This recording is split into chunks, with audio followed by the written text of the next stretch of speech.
किसने कहा मेरी गाय बीमार है? मेरी गाय तो यहीं उपस्थित है ना? तुम इस वस्तु को अपनी गाय कहते हो? नोआ, क्या तुम्हारा दिमाग खराब हो गया है? ये गाय जैसी कैसी लग सकती है? सुनिए, ये आदमी आपसे परिहास कर रहा है। नोआ, क्या तुम्हें पता है कि किसी अधिकारी से परिहास करना बहुत बड़ा अपराध है? क्या तुम ये नहीं जानते? हाँ? सेनाध्यक्ष डैन, शांत हो जाइए, मुझे समझाने दीजिए। सेनाध्यक्ष, अदालत गायों की रक्षा करते हैं क्योंकि उनका उपयोग खेतों में जोतने के लिए होता है। फसल की पैदावार पर असर पड़ेगा। सही कहा तुमने। असल में ही देखिए, मेरे ये लोहे की गाय है, ये भी खेत जुताई के काम आती है। देखिए, सिर्फ आज सुबह तक इसने 20 एकड़ से ज्यादा जमीन जोत दी। अगर पूरा दिन चले तो 100 एकड़ तक जोत सकती है। ये एक बुढ़ी गाय से कहीं ज्यादा बेहतर है। ये खेत तो वास्तव में जोते जा चुके हैं। सेना अध्यक्ष डैन, इसकी बातों में मत आइए। मैंने इतने सालों में ऐसी लोहे की गाय नहीं देखी है।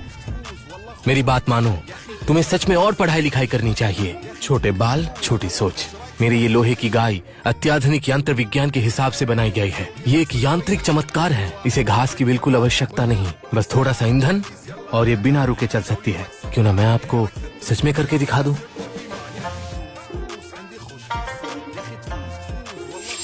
ये वस्तु तो बहुत ज्यादा जगह ले रही है।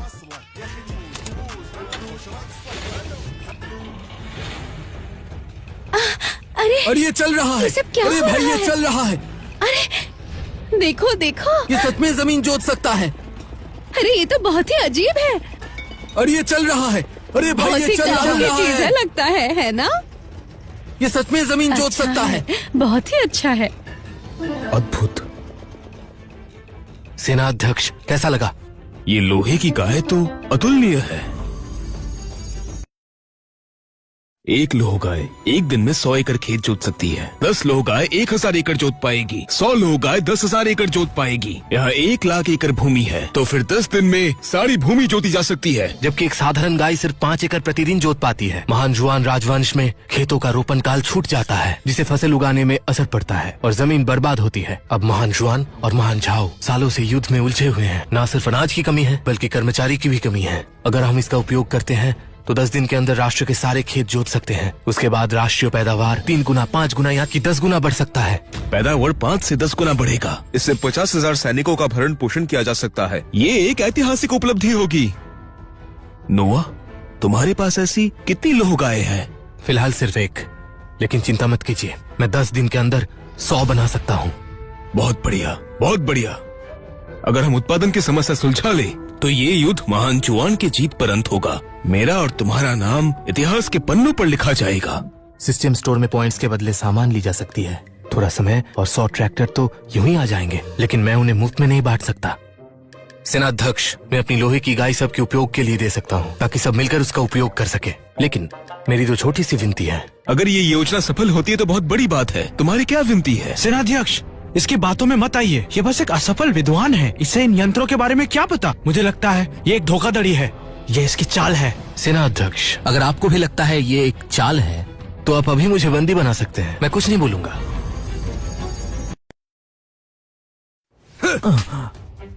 सेनाध्यक्ष जी, आपने मुझे क्यों मारा? क्या तुम मुझे बेवकूफ समझते हो? सही और गलत का अंतर मैं अच्छी तरह समझता हूँ। नोआ, बस मुझे बताओ कि तुम्हें क्या चाहिए, वो तुम्हें मिल जाएगा।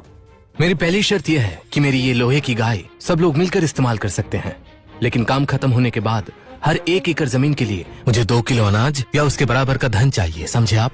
देश की विपत्ति से लाभ प्राप्त करना चाहता है। मैं समझ सकता हूँ।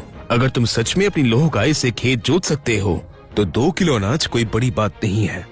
तुम लोगों को क्या लगता है, अगर ये हमारे साथ रहेगी तो हमें चिंता करने की कोई आवश्यकता नहीं? हाँ, किसी बात की चिंता नहीं। तैयार हूँ। हम हैं तुम्हारे साथ। तुम्हारी दूसरी शर्त क्या है? दूसरी शर्त, सेनाध्यक्ष यहाँ आइए। सेनाध्यक्ष, मुझे वंग परिवार के रेशम के मामले के सारे दस्तावेज चाहिए और उन सब अधिकारियों की सूची भी जो इसमें शामिल है। नो, क्या रोसी के लिए न्याय की आवाज उठा रहे हो? जी हाँ, मैंने उससे वादा किया था कि मैं उससे इंसाफ दिलाऊंगा। एक सच्चा मर्द अपना वादा निभाता है। लेकिन क्या तुम जानते हो कि जियांग क्षेत्र हमारे जिन क्षेत्र से हजारों मील दूर है, वो शिविर का अध्यक्ष होने के बाद भी इतनी दूर तक पहुंचना बहुत कठिन काम है। ये लगभग असंभव है। वो शिविर महान जुआन राजवंश के 3 प्रमुख शिविरों में से एक है। फिर भी सालों से इसे शेन शिविर और केवलरी शिविर ने दबा के रखा है। सेना